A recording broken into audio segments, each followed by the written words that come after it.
तो Jonathan Christie और उनके सामने है कुंदावत विटेटसन। मैं पूरी एक एक करके दो पर्सन्स ऐसे हैं जिनके बारे में मुझे जिनकी वह कुछ चीज़ें ऐसी पसंद है और ब्रेक डाउन भी करेंगे इन सारे दोनों पर्सन्स के बारे में।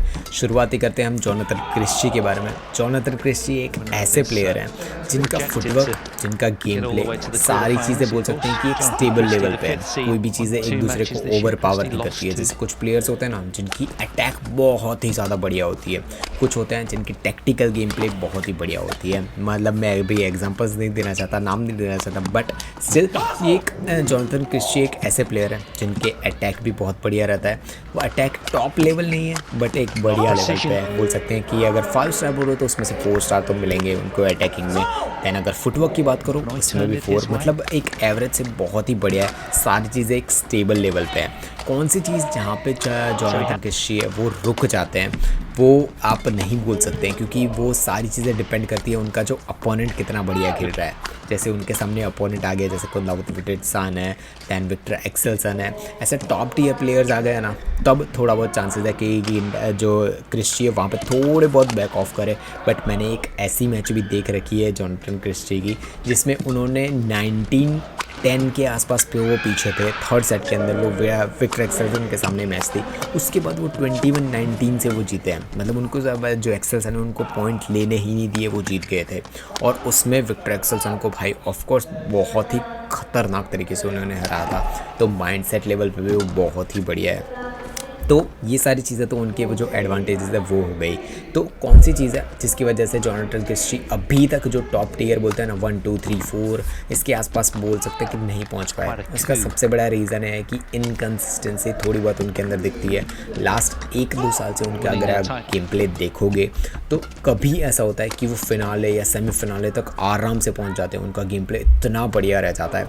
कभी कभार आप उनके गेम प्ले में ऐसा देखोगे कि वो राउंड ऑफ 32, राउंड ऑफ 62 में भी बाहर हो गए हैं गेम। मुझे ये नहीं पता कि क्या रीजंस होते हैं, क्या नई चीज़ें, बट उनके गेम प्ले में कभी भी मैंने ऐसा नहीं देखा है कि आज बहुत ही बढ़िया खेल रहे हैं, कल बहुत ही कम खेले।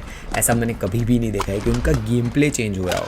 ऐसा होता है ना कि यार आज मेरा गेम प्ले थोड़ा बहुत कम था इसलिए मैं हार गया, या फिर कल मैंने बहुत ज़्यादा अटैक कर लिया, कुछ भी ऐसी कोई भी रीज़न। उनका गेम प्ले हमेशा सेम रहता है कि जो उनको पहले वर्क किया था वही चीज़ करते हैं। बट चेंजेस कहाँ पे आ जाते हैं वो भी नहीं बता सकते। मैं ऑफकोर्स उनके उनके कोचेज़ और उन्होंने नोटिस कर लिया होता तो अभी तक वो चेंजेस दिख गए होते।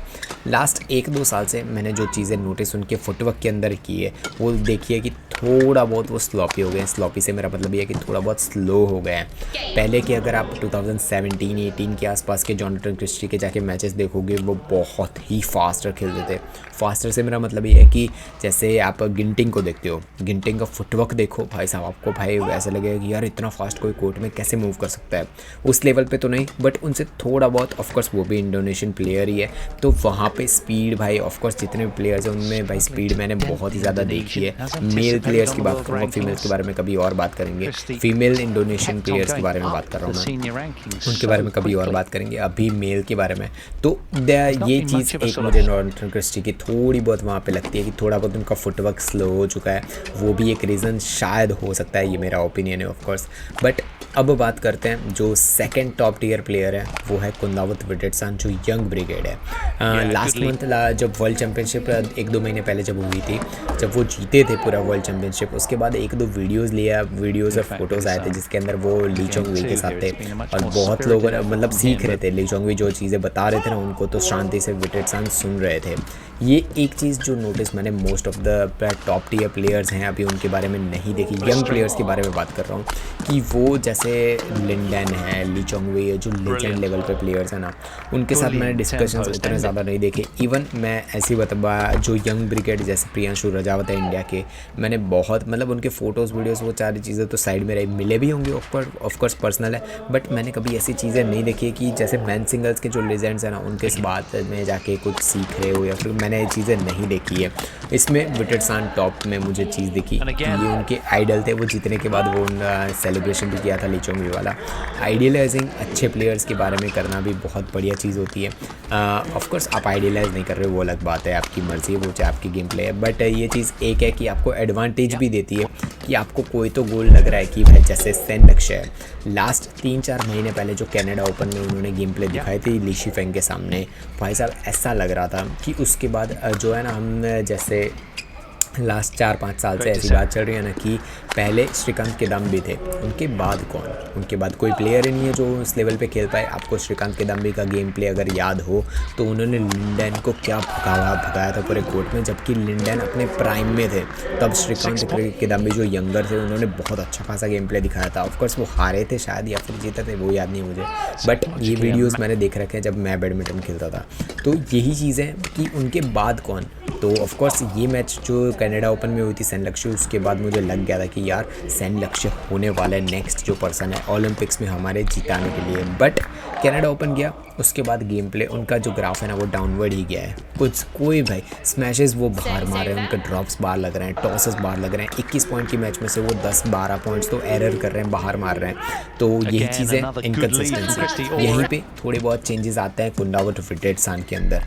उनका गेम प्ले, उनका जो बोलते हैं ना कि जैसे इस बार इस गेम में उनका थोड़ा बहुत कोई चीज़ वर्क नहीं करी, मैंने बहुत बार नोटिस किया है। जैसे वर्ल्ड चैम्पियनशिप्स फिनिश हुई उसके बाद जब वो नेक्स्ट टूर्नामेंट खेलने आए थे, कौन सी थी वो मुझे याद नहीं है, बट उसके अंदर जैसे वर्ल्ड चैम्पियनशिप के फाइनल के अंदर मैंने एक चीज़ नोटिस की थी कि उनका अटैक उस लेवल पे अच्छा नहीं हो रहा था उनसे। नेक्स्ट टूर्नामेंट आई, उनका अटैक एकदम से डिफरेंट हो गया, मतलब अच्छा खासा हो गया।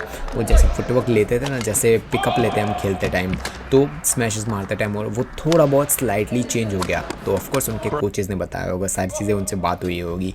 यही एक निशानी होती है कि जैसे विक्टर एक्सेल्सन थे, वो उनकी हाइट ऑफकोर्स एक बोल सकते हैं कि एडवांटेज तो होता ही है कि पूरे कोर्ट में ईजी तरीके से पहुंच जाओ, बट वहीं पे डिसएडवांटेजेस भी होते हैं कि आपकी एजिलिटी थोड़ी बहुत कम हो जाती है, क्योंकि आपकी नी पे बहुत ही ज़्यादा प्रेशर आता है आपकी हाइट की वजह से। तो वही चीज़ होती है, उसको ओवरकम कैसे किया विक्टर एक्सेल्सन ने, उनकी एजिलिटी को अच्छा खासा बढ़ा के। वही चीज़ होती है कि जब आप आपकी कमियाँ उसको चेंजेस नहीं करते हो तो भाई यही चीज़ें आपका हमेशा एग्जाम्पल होने वाला है। अगर आप 21 पॉइंट में से 12 या 11 एरर्स कर रहे हो तो आपको भाई वो चीज़ चेंज करने की ज़रूरत है, कुछ भी नहीं हो सकता उसके सामने। सेम चीज़ मैं विटेट्सान के सामने नहीं बोल सकता, क्योंकि विटेट्सान ऐसे प्लेयर हैं कि लास्ट टूर्नामेंट में अगर वो किसी चीज़ में लैग कर रहे थे, वो नेक्स्ट टूर्नामेंट में उसको चेंज करके आते हैं, भले स्लाइटली तो स्लाइटली, बट उसे चेंज करके आते ज़रूर है। यही चीज़ बहुत उनको डिफरेंट बनाती है, और चांसेस हैं कि इस बार भी जो वर्ल्ड टूर फाइनल्स है वो विटेट्सान के सामने व एक्सेल्सन आ सकते हैं, और वो ही शायद जीत भी जाएंगे। बट ये मैच कौन जीतेगा आप बताओ, और मुझे जब तक पता है, मुझे रिजल्ट्स पता है, बट चांसेस किसके लग रहे हैं आप कमेंट बॉक्स में बता सकते हो। क्रिस्टी के तो 23 हो चुके हैं, देखते हैं कौन जीतता है। ये लास्ट रैली है।